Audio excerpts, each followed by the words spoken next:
डिबी डिबी नागरा।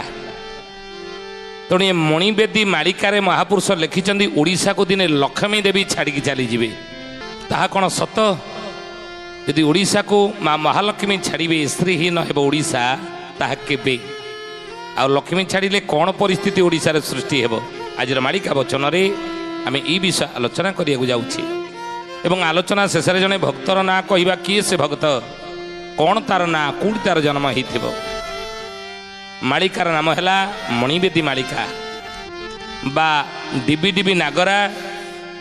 पृष्ठा है 94 पद है 58 रु 89 पद भितर महापुरुष लिखिं कौन कहले बोले ओडिशारू 13 राजा होइबे बाहार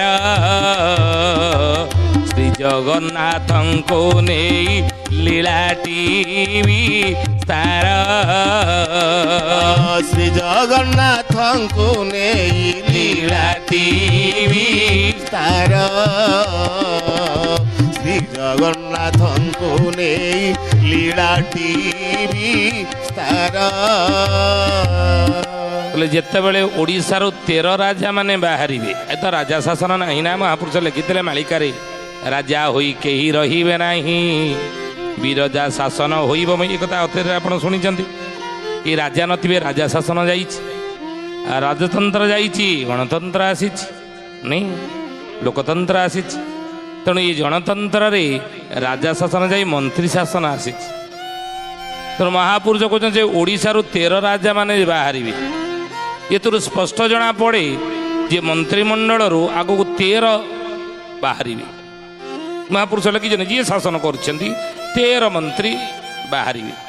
महापुरुष लिखिं मालिका आउ श्री जगन्नाथ को नहीं लीलाटी विस्तार संकेत आम कहलु आप धरवे जगन्नाथ को नहीं लीलाटी विस्तार हेब कहले आड़ी कनिकार राजा आसीबे से बेले प्रकाश लीला करिबे मिली ढेंका नाले। प्रकाश लीला करिबे मिली ढेंका लाले। प्रकाश लीला करिबे मिली ढेंका नाले। महापुरुष कहले आठगड़ ढेंकानाल से अंचल जी राजा थिबे। महापुरुष कहते ठारे कहले संकेत कहले बोले बाबूरे आली कनिकार राजा आसवे से बेले आली रे कनिकार केन्द्रापड़ा से सब अंचल जी राजा थिबे। महापुरुष कहते आसवे से बेले प्रकाश करिवे मिली प्रकाश लीला करिवे मिली ढेंकानाले बाहरिबा संकेत महापुरुष देइछन अनेक। पुणी कहले बोले से बेले जोर दा गांधी ढांकोणी खोलिब गुप्त लीला गोटिक प्रकाश होइब। गुप्त लीला गोटिक प्रकाश होइब। गुप्त लीला गोटिक प्रकाश होइब। से बेले जोरंदा गादी ढांकुणी खोलिब। आपण मैंने अनेक जानी पिलादिन शुणी आसुची ढेंकानाल कथा उठिला माने बा ढेंकानाल विषय मन को आसला बेले मन ढेंकानाल ढांकुणी खोलिब तुम सेठू। अच्युतानंद महापुरुष मालिकार लगिछे ढिंकी बाजा जगत रे बंद हेब बड़ी इंद्र बाजाए बौड़ल बड़ी इंद्र हे बाजाए। ढेंकानाल गड़ू ढांकुणी खोलिब ढोलाई पड़ी बेघाए। जय जगन्नाथ जय जगन्नाथ जय जगन्नाथ जय जगन्नाथ। महापुरुष मालिकार लिखिले ढिंकी बाजा जगत रे बंद हेब बड़ी इंद्र हवा जाए। ढेंकानाल गरु ढांकुणी फिटिब ढोलाई पड़े घाए। कहले ढिंकी बाजाटा जगत रे बंद हो आउ नहीं बंद हो गलानी। अन्य अर्थ रे देखिए गले ढिंकी बसीची रे शिशु वेद घरे से जाई। ढिंकी बसीची रे शिशु वेद घरे से जाई।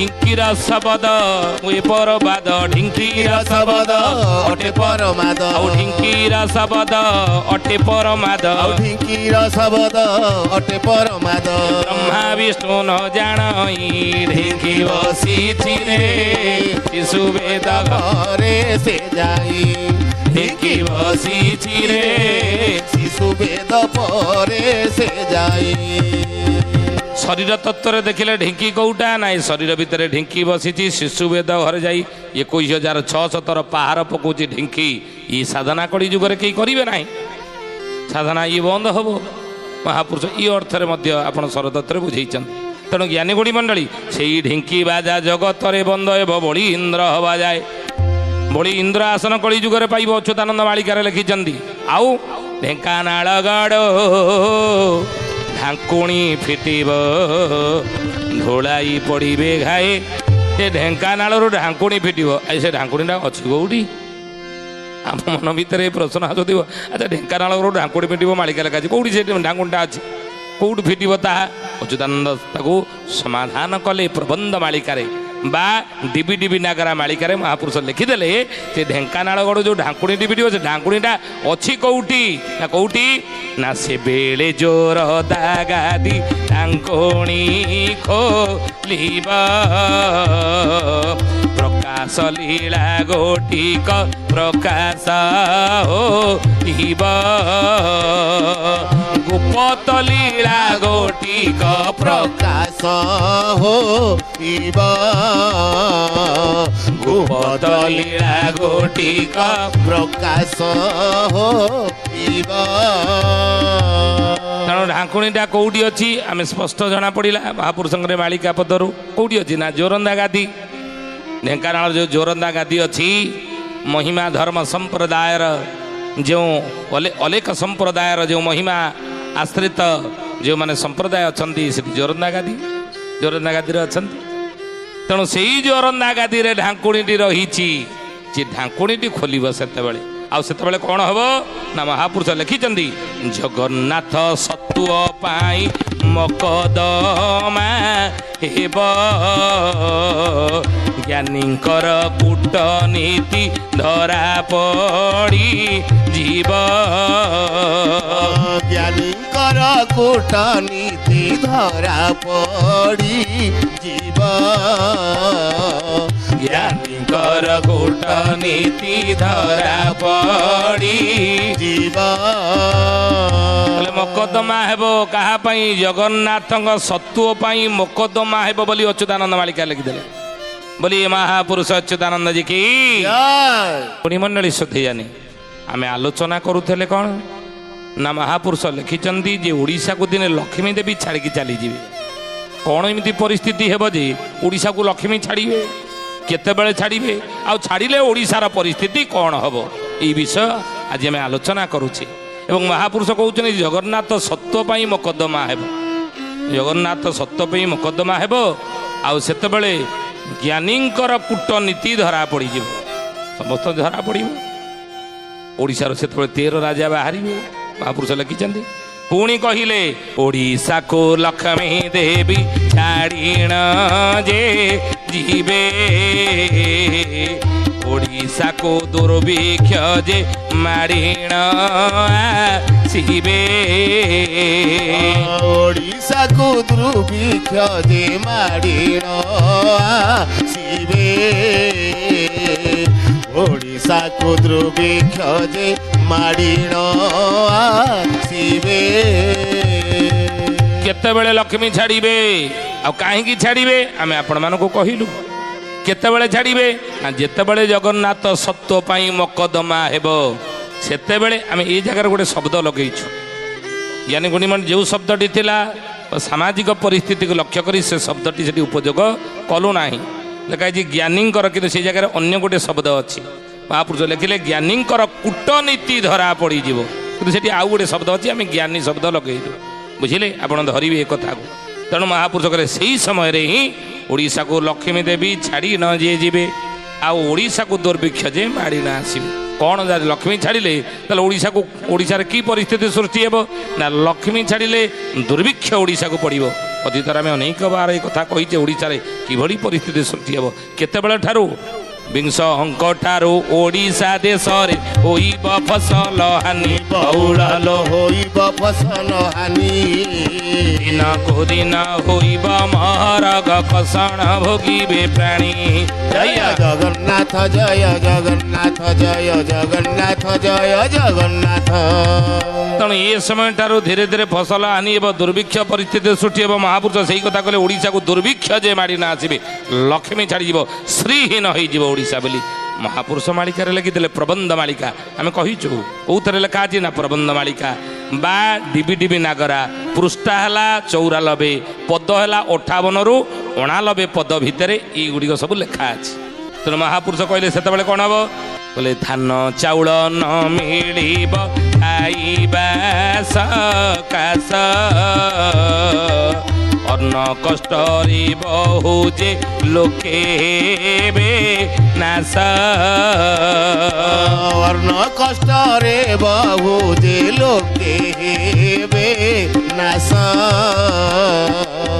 ଅନ୍ନ କଷ୍ଟରେ ବହୁ ଯେ ଲୋକେ ହେବେ ନାଶ। ଧାନ ଚାଉଳ ନ ମିଳିବ ଖାଇବା ସକାଶ, ଯାହାକୁ ମହାପୁରୁଷ ଶିବକଳ୍ପ ନବଖଣ୍ଡ ନିର୍ଘଣ୍ଟରେ ମଧ୍ୟ କହିଛନ୍ତି। ମାଣି ଚାଉଳକୁ କାହାଣେ କୁଣିଆ ନିର୍ମାଲ୍ୟ ପଡ଼ିବ ତୁଣ୍ଡେ ବହୁଳ ନିର୍ମାଲ୍ୟ ପଡ଼ିବ ତୁଣ୍ଡେ 36 ପାଟକ ଭିକ୍ଷା ମାଗି ଯିବେ କୁଳ ଭୁଆ ଶୁଣି ଦାଣ୍ଡେ। ଜୟ ଜଗନ୍ନାଥ ଜୟ ଜଗନ୍ନାଥ ଜୟ ଜଗନ୍ନାଥ ଜୟ ଜଗନ୍ନାଥ। ଅଚ୍ୟୁତାନନ୍ଦ ମହାପୁରୁଷ ମାଳିକାର ନାମ ଶିବକଳ୍ପ ନବଖଣ୍ଡ ନିର୍ଘଣ୍ଟରେ କହିଲେ, ହେ ଜ୍ଞାନୀ ଗୁଣୀ ମଣ୍ଡଳୀ, କ'ଣ ନା ମାଣେ ଚାଉଳକୁ କାହାଣେ କୁଣିଆ ନିର୍ମାଲ୍ୟ ପଡ଼ିବ ତୁଣ୍ଡେ। ମାଣ ସେତେବେଳେ ହିସାବ ଥିଲା, ଏଇଟା ମାଣ ନାହିଁ ହିସାବ, ନା କିଲୋ ଦର ହେଇଗଲାଣି କିଲୋ ହିସାବ। ସେ ସମୟରେ ମହାପୁରୁଷ କହିଲେ ମାଣେ ଚାଉଳକୁ କାହାଣେ କୁଣିଆ। ମାଣେ ଚାଉଳକୁ କାହାଣେ କୁଣିଆ ଅର୍ଥ ୟାର ଆପଣମାନେ ବୁଝନ୍ତୁ, ଖାଇବା ଲୋକ ଅଧିକା, ଅମଳ କମ୍। ଅର୍ଥ ଅମଳ କମ୍ ହେବ, କୃଷି ନାଶ ହେବ, ଖାଦ୍ୟଶସ୍ୟ କମ୍ ରହିବ। ତେଣୁ ଯାହାଫଳରେ କି ନିର୍ମାଲ୍ୟ ପଡ଼ିବ ତୁଣ୍ଡେ। ସମୟ ସମୟରେ ଏଭଳି ପରିସ୍ଥିତି ସୃଷ୍ଟି ହେବ, ମନେ ରଖନ୍ତୁ ଏ କଥା ଯେ ଖାଦ୍ୟ ଲୋକେ ନିର୍ମାଲ୍ୟ ଭଳି ପାଇବା ପାଇଁ ମଧ୍ୟ କ'ଣ ନା ବହୁତ କଷ୍ଟ କରିବାକୁ ପଡ଼ିବ। ନିର୍ମାଲ୍ୟ ଭଳି ଖାଦ୍ୟ ପାଇବା ମଧ୍ୟ ସହଜ ହେବ ନାହିଁ ବୋଲି ଅଚ୍ୟୁତାନନ୍ଦ ମାଳିକାରେ ଲେଖିଲେ। 36 ପାଟକ ଭିକ୍ଷା ମାଗି ଯିବେ କୁଳ ଭୁଆ ଶୁଣି ଦାଣ୍ଡେ, ଏ କଥା ମହାପୁରୁଷ ଲେଖିଲେ। ତେଣୁ ସେଇ କଥା କହିଲେ ଯେ ଅନ୍ନ କଷ୍ଟରେ ବହୁ ଲୋକ ଯିବେ ନାଶ, ବହୁତ ଲୋକ ନାଶ ହେବେ। ସେତେବେଳେ ଅଗ୍ନିବୃଷ୍ଟି ଓଡ଼ିଶାକୁ ହେବ ଶୁଣ ତୋହି ଜଗତ ପୋଛିଣ ଛାର ଖାର ହେବ ମହି ଜଗତ ପୋଛିଣ ଛାର ଖାର ହେବ ମହି ଜଗତ ପୋଛିଣ ଛାର ଖାର ହେବ ମହି। ଅଗ୍ନିବୃଷ୍ଟି ଓଡ଼ିଶାକୁ ହେବ ଶୁଣ ତୋହି। ଅଚ୍ୟୁତ କଲେ ରାମରେ ସେତେବେଳେ ଓଡ଼ିଶାକୁ ଅଗ୍ନିବୃଷ୍ଟି ହେବ। ଏ କଥା ମହାପୁରୁଷ ଲେଖିଛନ୍ତି ମାଳିକାରେ। ଅଗ୍ନିବୃଷ୍ଟିଟା କାହିଁକି ହେବ ମହାପୁରୁଷ ଲେଖିଲେ ମାଳିକାରେ। ମାଳିକାର ନାମ ହେଲା କ'ଣ ନା କଳିକଳ୍ପ ଗୀତା। ବୋଲିଏ ମହାପୁରୁଷ ଅଚ୍ୟୁତାନନ୍ଦ ଜି କି ଜୟ। ସୁଧୀୟାନୀ ଜ୍ଞାନୀ ଗୁଣୀ ମଣ୍ଡଳୀ, ଆମେ ଆଲୋଚନା କରୁଥିଲେ କେଉଁ କଥା ନା ଏଇ ଓଡ଼ିଶାକୁ ଦିନେ ଲକ୍ଷ୍ମୀ ଛାଡ଼ିକି ଚାଲିଯିବେ। କାହିଁକି ଛାଡ଼ିଯିବେ, କେତେବେଳେ ଛାଡ଼ିଯିବେ, ଆଉ ଛାଡ଼ିଗଲେ ଓଡ଼ିଶାର ପରିସ୍ଥିତି କ'ଣ ସେତେବେଳେ ହେବ, ଏ ବିଷୟ ଆମେ ଆଲୋଚନା କରୁଛେ। ମହାପୁରୁଷ କହୁଛନ୍ତି ବାବୁରେ ସେତେବେଳେ ଅଗ୍ନିବୃଷ୍ଟି ଓଡ଼ିଶାରେ ବାରମ୍ବାର ହେବ, ପ୍ରବଳ ହେବ। କାହିଁକି ଅଗ୍ନିବୃଷ୍ଟି ହେବ ଆଉ କେମିତି ବା ହେବ ମହାପୁରୁଷ ଲେଖିଛନ୍ତି ମାଳିକାରେ। କେମିତି ହେବ ନା ନକ୍ଷତ୍ର ବୃଷ୍ଟି ରାତ୍ର ଦିନ ହେବ, ନକ୍ଷତ୍ର ବୃଷ୍ଟି ରାତ୍ର ଦିନ ହେବ, ମହତ ପୁଣି ଯେ କେହି ନଥିବ, ମହତ ପୁଣି ଯେ କେହି ନଥିବ, ଉଲୁକାପାତ ହେବ ହାଳ ହୁଡ଼ି, ଆଉ ଉଲୁକାପାତ हे बहाल भोली ସ୍ୱାନ ଶୃଗାଳ ଛାଡ଼ିବେ ବୋବାଳି सान ଶୃଗାଳ ଛାଡ଼ିବେ ବୋବାଳି ଇନ୍ଦୁ ପରେ ବିନ୍ଦୁ ଦେଖିବ ପୁଣ ଇନ୍ଦୁ ପରେ ବିନ୍ଦୁ ଦେଖିବ ପୁଣ ଆମ୍ଭ ଆବିର୍ଭାବ ଯାଜପୁରେଣ ଆମ୍ଭ ଆବିର୍ଭାବ ଯାଜପୁରେଣ ଏତେ ଏତେ କଥା ହୋଇଲେ ବାବୁ ଆଉ ଏତେ ଏତେ କଥା ହୋଇଲେ ବାବୁ କଳି ଶେଷ ବୋଲି ନିଶେ ଜାଣିବୁ କଳି ଶେଷ ବୋଲି ନିଶେ ଜାଣିବୁ ଅଚ୍ୟୁତାନନ୍ଦ ମହାପୁରୁଷ ଲେଖିଦେଲେ ନକ୍ଷତ୍ର ବୃଷ୍ଟି ରାତ୍ର ଦିନ ହେବ ମହତ ପୁଣି ଯେ କେହି ନଥିବ ଉଲୁକାପାତ ହେବ ହାଳ ହୋଳି ଉଲୁକାପାତ ବାରମ୍ବାର ବହୁତ ସ୍ଥାନରେ ଓଡ଼ିଶା ମଧ୍ୟରେ ହେବ ବୋଲି ଅଚ୍ୟୁତାନନ୍ଦ ମହାପୁରୁଷ ମାଳିକାରେ ଲେଖିଲେ। ଆଉ କ'ଣ ମହାପୁରୁଷ ମାଳିକାରେ କହିଛନ୍ତି ଅଗ୍ନିବୃଷ୍ଟି ଆଉ କେମିତି ହେବ ଅଗ୍ନିପାତ ଲେଖିଲେ ମହାପୁରୁଷ ଦକ୍ଷିଣ ଦିଗରୁ ହିଞ୍ଜୁଳା ବହିଣ କଳ୍ପ ବୃକ୍ଷ ଜାଳିଦେବ। ଦକ୍ଷିଣ ଦିଗରୁ ମା ହିଙ୍ଗୁଳା ଅଛନ୍ତି ଆପଣମାନେ ଜାଣିଥିବେ ହେ ଜ୍ଞାନୀ ଗୁଣୀ ମଣ୍ଡଳୀ ଦକ୍ଷିଣ ଦିଗରୁ ହିଞ୍ଜୁଳା ବହିଣ କଳ୍ପ ବୃକ୍ଷ ଜାଳିଦେବ। ଏ କଥା ୟା ଦ୍ୱାରା ମଧ୍ୟ ଅଗ୍ନି ବିଦ୍ବାତ ଓଡ଼ିଶାରେ ବହୁତ ଦେଖାଦେବ ସେତେବେଳେ। ଆଉ ସେହି ସମୟରେ ଜଗତ ପୋଚିଣ ଛାର ଖାର ହେବ ମହି ଜଗତ ପୋଚିକି ଛାର ଖାର ମହିକି କରିବ। ପୁନଶ୍ଚ ମହାପୁରୁଷ କହିଲେ ଆହୁରି ଗୁପ୍ତ କଥାଟି ମନ ଦେଇ ଶୁଣ ସମୁଦ୍ରରୁ ଲହଡ଼ି ଉଠିବଟି ଯେ ପୁଣା ସମୁଦ୍ରରୁ ଲହଡ଼ି ଉଠିବଟି ଯେ ପୁଣା ସମୁଦ୍ରରୁ ଲହଡ଼ି ଉଠିବଟି ଯେ ପୁଣା ବୋଲେ ଆହୁରି କଥାଏ ମନ ଦେଇ ତୁ ଶୁଣ ସମୁଦ୍ରରୁ ଲହଡ଼ିଟି ଉଠିବଟି ଜାଣ।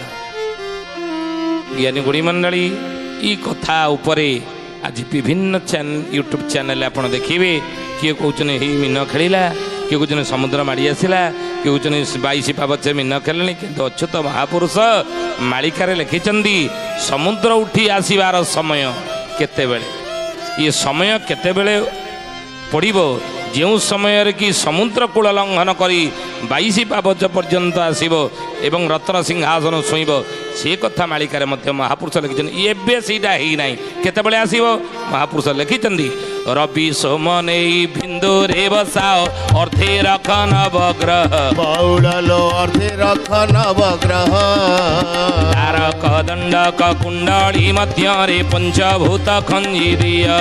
ଜୟ ଜଗନ୍ନାଥ ଜୟ ଜଗନ୍ନାଥ ଜୟ ଜଗନ୍ନାଥ ଜୟ ଜଗନ୍ନାଥ ତପନ ନାମରେ ତର୍ପଣ କରିବୁ ଊର୍ଦ୍ଧ୍ୱେ ସପ୍ତର୍ଷି ମଣ୍ଡଳ ବଉଳଲୋ ଊର୍ଦ୍ଧ୍ୱେ ସପ୍ତର୍ଷି ମଣ୍ଡଳ ଜୟ ତତ୍ତ୍ୱ ସ୍ୱାମୀ ଚାରି ଶୂନ୍ୟ ଥିଲେ ସମୁଦ୍ର ଲଙ୍ଘିବ କୂଳ। ଜୟ ଜଗନ୍ନାଥ ଜୟ ଜଗନ୍ନାଥ ଜୟ ଜଗନ୍ନାଥ ଜୟ ଜଗନ୍ନାଥ ମହାପୁରୁଷ ମାଳିକାର ନାମ ହେଲା ଶିବକଳ୍ପ ନବଖଣ୍ଡ ନିର୍ଘଣ୍ଟରେ କହୁଛନ୍ତି ଅଚ୍ୟୁତାନନ୍ଦ କ'ଣ କହିଲେ ରବି ସମ ନେଇ ବିନ୍ଦୁରେ ବସା ଅର୍ଦ୍ଧେ ରଖ ନବଗ୍ରହ ତାରକ ଦଣ୍ଡକ କୁଣ୍ଡଳୀ ମଧ୍ୟରେ ପଞ୍ଚଭୂତ ଖଞ୍ଜି ଦିଅ ତପନ ନାମରେ ତର୍ପଣ କରିବୁ ଊର୍ଦ୍ଧ୍ୱେ ସପ୍ତର୍ଷି ମଣ୍ଡଳ ତ୍ରୟ ତତ୍ତ୍ୱ ଆମେ 40 ଥିଲେ ସମୁଦ୍ର ଲଙ୍ଘିବ କୂଳ ସେ ସମୟ ଆସେ ନାହିଁ ଆଗକୁ ଆସିବ। ଏଇକିଣା ଯିଏ କହୁଛନ୍ତି ଯେ ଭୁଲ କଥା ସମୁଦ୍ର ଆସିବା ବେଳ ଏଇକିଣା ହେଇନାହିଁ ସମୁଦ୍ର କୂଳ ଲଙ୍ଘନ କରି 22 ପାବଛ ଡେଇଁକିରି ରତ୍ନ ସିଂହାସନ ଛୁଇଁବା ବେଳ ଏବେ ନୁହଁ ଆଗକୁ ଅଛି। ଏ ଅଙ୍କଟାକୁ ହିସାବ କରିଦେଲେ ଯେଉଁ ସମୟ ସେହି ସମୟରେ ସମୁଦ୍ର ଆସିବ ସେ ବର୍ତ୍ତମାନ ହେଇନାହିଁ କିନ୍ତୁ ବର୍ତ୍ତମାନ ସମୟ ମହାପୁରୁଷ କହିଲେ ବାବୁରେ ଯିଏମାନେ କହୁଛନ୍ତି ସେ ଭୁଲ କଥା ସମୁଦ୍ର ଯେତେବେଳେ ଆସିବ ମହାପୁରୁଷ ଲେଖିଲେ ବଡ଼ ଦେଉଳରେ ପାଣି ପଶିଣ ଯେ ଯିବ ନୀଳ ଚକ୍ର ପରେ ପାଣି ଡେଇଣା ପଡ଼ିବ